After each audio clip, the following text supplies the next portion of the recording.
Welcome back to Sports Class with Dr. K.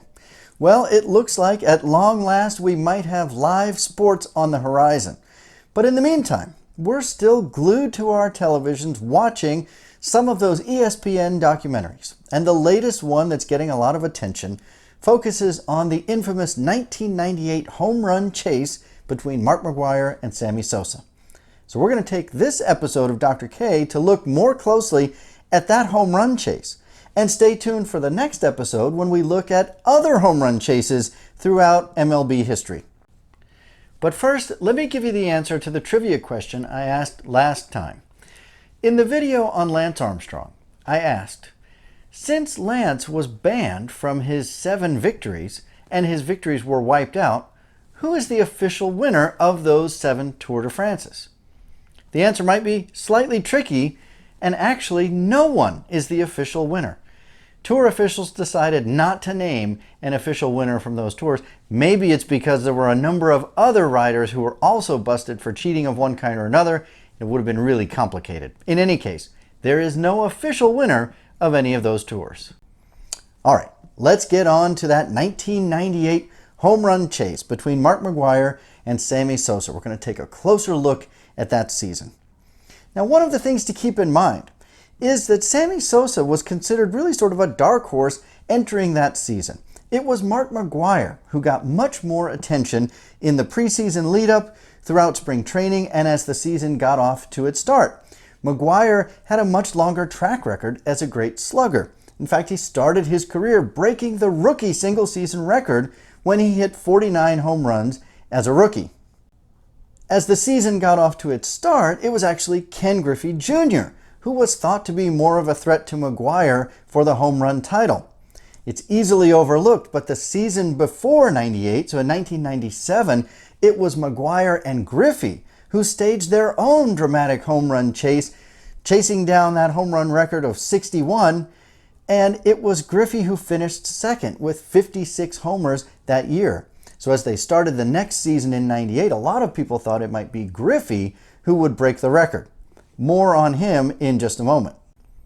As a reminder, the record heading into that year was 61, which was set by Roger Maris, interestingly enough, back in the year 1961, when Maris and Mantle had gone head-to-head in a famous home run chase.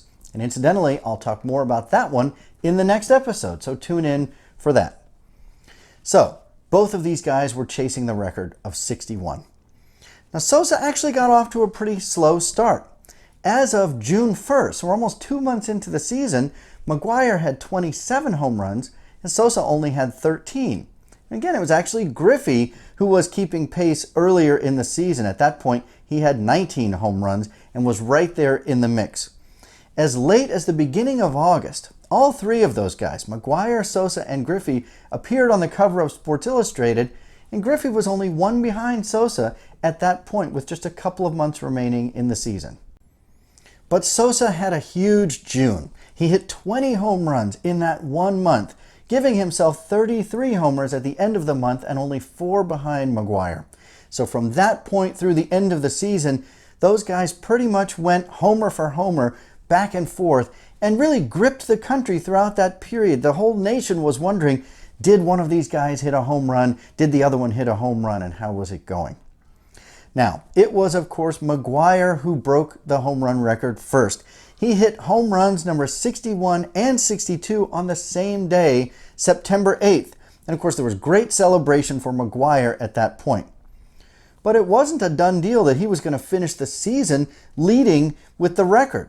Sosa could still catch him, and in fact, McGwire slowed down a little bit after that, and Sosa went on another tear. On September 18th, they were tied with 63 homers.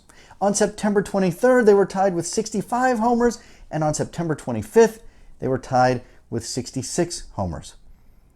That was it for Sosa. He hit no more for the rest of the season. McGwire went on to hit 4 more homers in the last few days of the year and set the record with 70. So let's talk for a little bit about what all of this meant.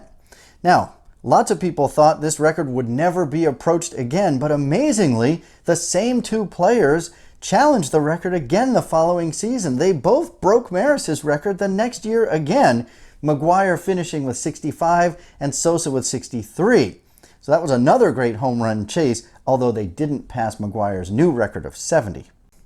Now, amazingly, Sosa passed 60 home runs one more time in 2001 when he hit 64 homers that year.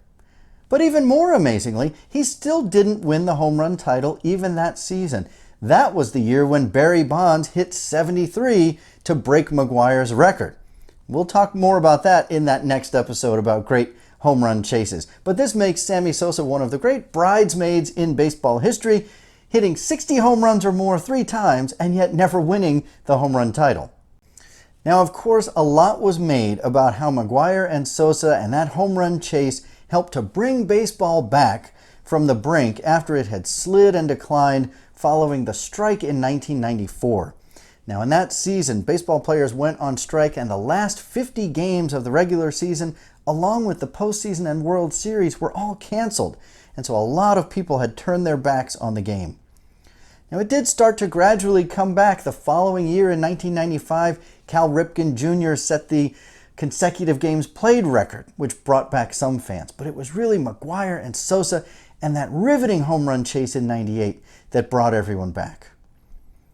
Now, in some ways, it was the long ball and the home runs that led to the decline of the sport again. With so much attention on McGwire and Sosa, other players started turning to steroids, notably Barry Bonds, and we started to see home run totals soar for 4 or 5 years.